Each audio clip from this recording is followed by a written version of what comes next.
ربين قرآن سام سورة النحل آية 79 أكن جرام ألم يروا إلى الطير مسخرات في جو السماء ما يمسكهن إلا الله إن في ذلك لآيات لقوم يؤمنون صح إسان هلالني جمشن برو يوكين وان بررم لا فهمتو كتاتم وقابرتم كلين سسامي كيسا اللهم علي كيسيك أبون جروم san keeysattim ayata yookiin mallattotu jira warra amanuuf jedha rabbiin yaa uumaa rabbii keennaam yoomuma laakkofnee bira geenna laatam ilmi namaa waan dachii tanarra jiru ilaalaa bareedina ofii mimmiidhagsaam uumama biroo irraa laallateem bifa ofii haala saniin midhaayisaam halluu gogaa bineensota irraa laallateem uffataa fi meeshaa adda addaam haala saniin tolchaam uffanni nuti uffannu hundi isaatum wantootuma naannoo keenyatti argaman irraa kan waraabbaman akka ta'e shakkiin qabum garuu uumama amma isiniin wal barsiisuuf deemu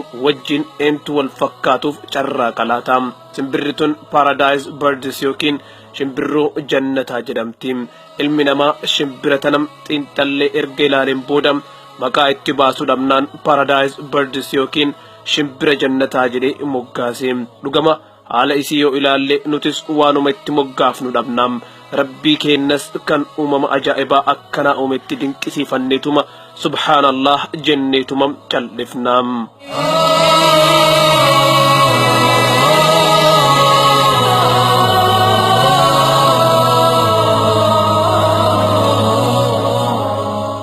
shimbirroon tun naannoo bosona Eeshiyaa fi Awustiraaliyaa keessatti argamti. Baay'inaanis biyyoota akka Indooneeziyaa fi Paapuwaa Niw Giinii keessatti argamti.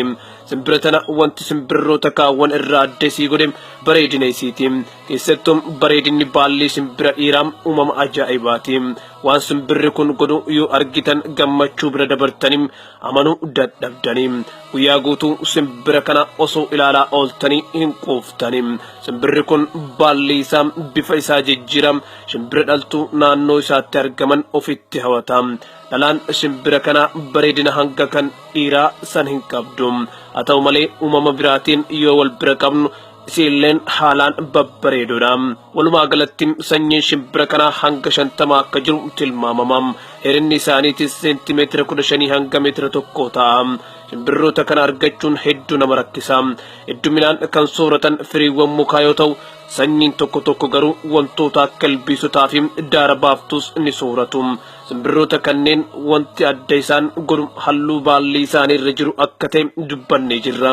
halluun baallee shimbira dhiiraa kun yeroo barbaadetti diimaa yoo fedhe keelloo akkasumas halluu ilmi namaa akkana jedhee himuu hin dandeenyetti jijjiirama. wanti nama ajaa'ibu ammoo jijjiirama halluu qofaa miti.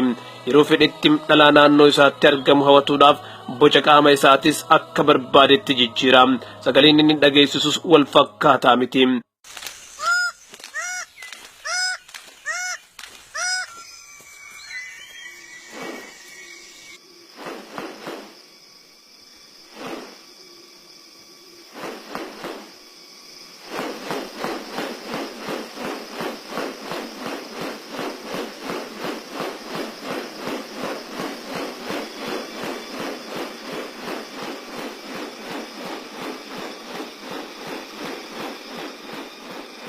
qaama ofii jijjiiruu kanaan miila takkaan dhaabbatee shubbisa. ajaa'ibni simbira kanaa himameen dhumu.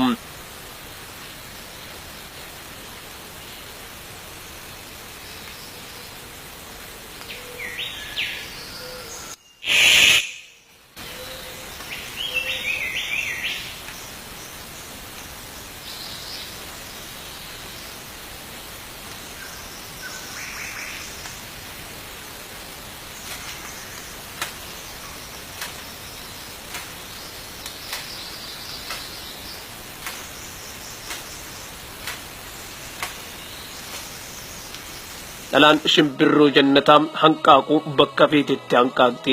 cuuciin simbira kana guyyaa 20 keessatti hanqaaquu keessaa baati.